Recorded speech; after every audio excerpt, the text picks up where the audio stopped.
Hi BookTube, I'm here today to talk about my TBR for the Diverseathon. My last video is when I talked and a little bit ranted about why I think diversity is important and what we can do in BookTube to call for diversity and to really kind of let publishers know that that's what we want in books. And now all of BookTube is coming together, and it's a really lovely thing to see that so many people recognize how important diversity is, and see everyone and seeing lots of people participating in the Diverseathon. I'm not really big on readathons, but I thought, why not be a part of this one, because it seems like fun. And if I don't get to everything, I don't get to everything. I'm also currently reading, I think it's 8 other books right now, so I read way too many books at once, and I need Goodreads to help keep track of all the ones that I read, and some of them are ebooks, and some of them are library books, and some are ones that I own, and some are PDFs, and so based off of proximity and what I'm in the mood for, I have a system, but that's what I'm trying to say. I have a system. It's not total chaos, but these are some books that I'm hoping to get to and might pick up. Either way, I'm really trying to push them up at the beginning of my TBR so that I read them soon, and if I don't finish them by the end of the readathon, I will finish them at some point and review them on my channel. So I'm hoping that that mentioning them in this video will kind of give me the kick that I need to finally get to these. So this is a book called The God of Small Things by Arundhati Roy.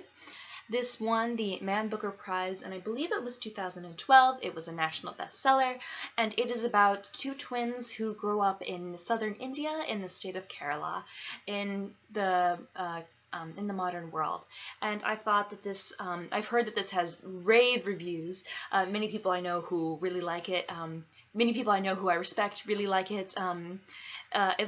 Elizabeth from Elizabeth Schubert, she has given this rave reviews on Goodreads, and I trust her opinion. And also, I've just heard great things about it, and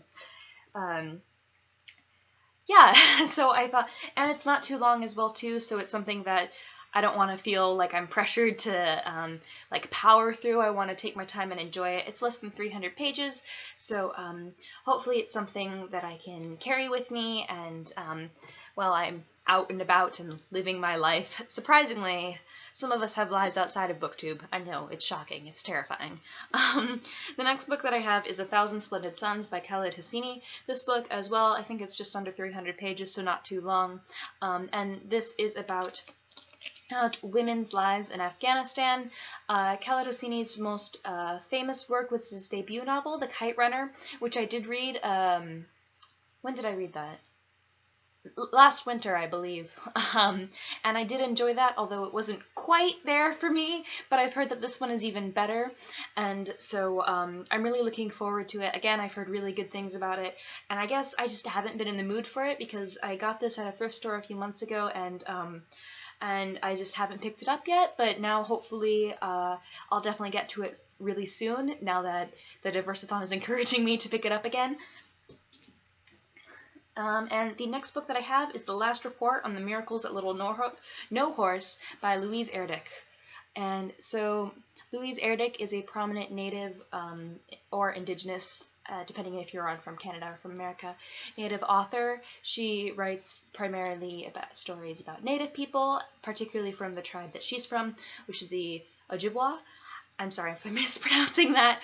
And so this one seemed really interesting. I actually found this at a library sale, and I had only read one other work by Louise Erdrich, but I picked it up and I read the back and I'm like, wow, this seems interesting.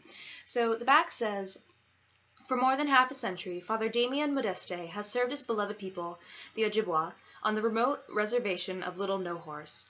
Now, nearing the end of his life, Father Damien dreads the discovery of his physical identity, for he is a woman who has lived as a man.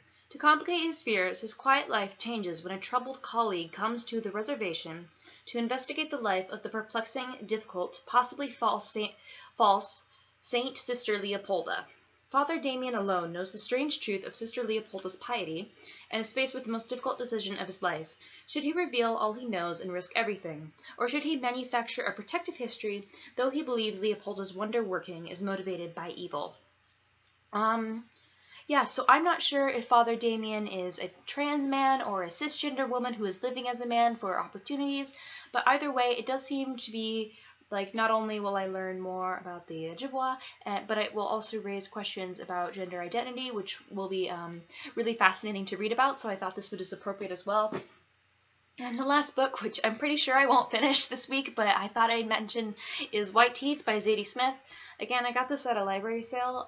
This is has been a bestseller, and Zadie Smith has basically I haven't read anything by her, but I've been meaning to for some time.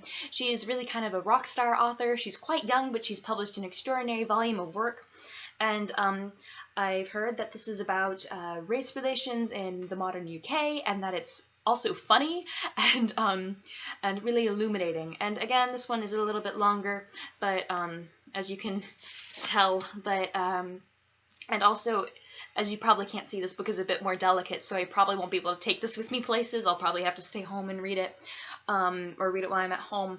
But yeah, I'm not planning on finishing this by the readathon, but hopefully I'll start it, and then hopefully I'll start it during the readathon, and then I'll be able to review it once I'm done. Yeah, Zadie Smith, I've just been meaning to read her for some time because she's so prolific, and I really feel, why is it that the more that I read, the less well read I feel? Well, I know why, but it just seems like I'm in a sinking pit that continually sucks me deeper and deeper in. Like, you know, I'm going to finish this, and I'll probably really enjoy it, and then I'll want to read all of other Zadie Smith's works, and then the more I read, the less well read I feel. I think that's just the story of my life. One step forward, two steps back. But I can't stop. I'm an addict.